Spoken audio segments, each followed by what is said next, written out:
అందుకే అధ్యక్ష ఇవాళ జూరాల నుంచి నీళ్లు తీసుకొని ఉంటే శ్రీశైలం వెనుక జలాలను మనం తీసుకోవాలన్న కుట్ర కేవలం కాంట్రాక్టర్ల కమిషన్ల కక్కుర్తిపడి అమ్ముడు పోకపోయిన ఉంటే ఇవాళ బాజాప్తా రోజుకు 5-6 టీఎంసీలు ఇక్కడ నుంచి మనం తరలించుకుంటే రాయలసీమ కాదు ఆంధ్రప్రదేశ్లో ఎవరున్నా గిలగిలలాడి మన ముందల మొకరిల్లేవాళ్ళు. ఇవాళ ఆయన వచ్చి నిస్సిగ్గుగా శ్రీశైలం లెఫ్ట్ బ్యాంక్ రావట్లేదు, రైట్ బ్యాంక్లో నీళ్లు పోతున్నాయి, ఆంధ్రప్రదేశ్ తీసుకెళ్తుందని. సిఆర్పిఎఫ్ బలగాలు ఏ రోజు వచ్చినాయి అధ్యక్ష? మీరు ఉన్నప్పుడు రాలేదా? మీరున్నప్పుడు ఆంధ్రప్రదేశ్ పోలీసులు వచ్చి తెలంగాణ పోలీసులు అక్కడ ఉన్న సిబ్బందిని తన్నిపోలేదా? మీకు అసలు పౌరుషం ఉందా? మీలో చీము రక్తం ఉందా?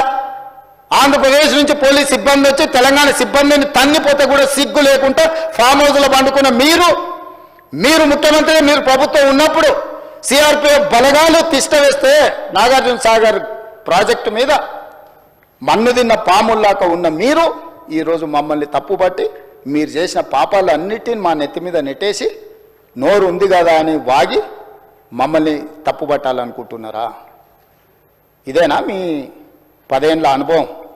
ఈ అనుభవంతోనేనా మీరు మమ్మల్ని అందరినీ ప్రజల్ని మోసం చేసినట్టు సభను తప్పుదో పట్టించాలని ఆలోచన చేసేదని నేను అడుగుతున్నా అధ్యక్ష. అందుకే ఈరోజు ఈ ప్రాజెక్టులను పూర్తి చేయాలి యుద్ధ ప్రాతిపదికన.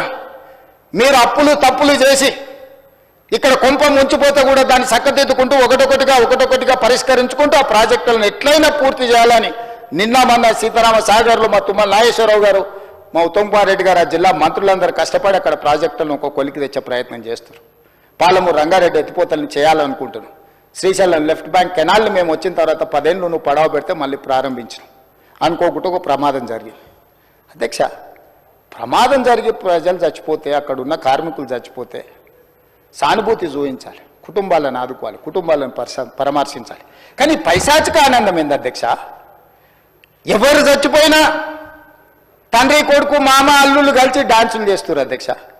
పంట ఎండిపోతే కథం, అసలు వాళ్ళ పైశాచిక ఆనందానికి పరాకాష్ట అయిపోయింది అధ్యక్ష. ఎక్కడ ఏ ప్రమాదం జరిగి తెలంగాణ ప్రజలకు నష్టం జరిగినా, తెలంగాణ రైతుల పంటలు ఎండిపోయినా, తెలంగాణలో కార్మికులు చచ్చిపోయినా, తెలంగాణలో విద్యార్థులు చచ్చిపోయినా, తెలంగాణలో పాఠశాలలో ఏదైనా చిన్న సంఘటన జరిగినా వాళ్ళ కళ్ళల్లో మెరుపు చూడు అధ్యక్ష. దాచుకునే దాగుతలేదు వాళ్ళ ఆనందం. అసలు అంటే ఇట్లా మనుషులు చనిపోతే పైశాచిక ఆనందం ఇట్లా ముఖంలోనే కొట్టొచ్చినట్టుగా అనిపించేటోళ్ళని ఎప్పుడైనా మీరు చూసిండ్రా అధ్యక్ష? ఆఫ్రికా అడవుల్లో మనుషులను బిక్క తినేటోళ్ళని చూసినామని విన్నా. ఈడీ ఆమీన్ ఏదది ఉగాండాకు అధ్యక్షుడు ఉండే అధ్యక్ష ఈడీ ఆమీన్ అని. ఆయన మనుషుల్ని కోసి ఫ్రిడ్జ్లో పెట్టుకొని కొంచెం తీసి ఫ్రై చేసుకొని తినేటోడు అని. అంటే సినిమాలు చూస్తే నాకు ఆశ్చర్యం అనిపించింది, ఇట్లా కూడా ఉంటారా అని. ఇప్పుడు నిజం చేస్తున్నారు అధ్యక్ష. ఇక్కడ వీళ్ళు ఈడీ అమీన్తో పోటీ పడుతున్నారు అధ్యక్ష వీళ్ళ పైశాచిక ఆనందంలో. ఇది మంచిది కాదు అధ్యక్ష తెలంగాణకు. 25 ఏళ్ళు మీరు పార్టీ పెట్టి ప్రజలు ప్రతిసారి మిమ్మల్ని ఆదరించారు, అవకాశం ఇచ్చారు. ఆనాడు రాజశేఖర రెడ్డి గారు, చంద్రబాబు నాయుడు గారు, కేంద్ర ప్రభుత్వాలు కూడా మిమ్మల్ని ఓడించాలని చూసిన ప్రజలు మిమ్మల్ని గెలిపించారు. మరి ఈనాడు గుండు సున్నా ఇస్తే కనీసం జ్ఞానోదయం కలగాలి కదా అధ్యక్ష. 8 సీట్లలో డిపాజిట్లు పోవడం అనేది సామాన్యమైన విషయమా అధ్యక్ష? ఎందుకు ఆత్మ పరిశీలన చేసుకోరు? ప్రజల్ని ఎందుకు తిడుతున్నారు అధ్యక్ష? మీరు చేసిన తప్పులకు, మీరు చేసిన అప్పులకు ప్రజలు శిక్ష విధించిండ్రు. దాన్ని వదిలేసి ప్రజలే తప్పు చేసినట్టు, ప్రజలే క్షమాపణ చెప్పాలన్నట్టు, ప్రజల్నే ఉరిదీయాలన్నట్టు, ప్రజల్నే శిక్షించాలన్నట్టుగా వాళ్ళ మాటలు చూడండి అధ్యక్ష. వాళ్ళు ప్రజలు మోసం చేసింది మాట్లాడతలేరు అధ్యక్ష. ప్రజలను తిట్టేది ఏంటి అధ్యక్ష? ప్రజలు విఘ్నులు.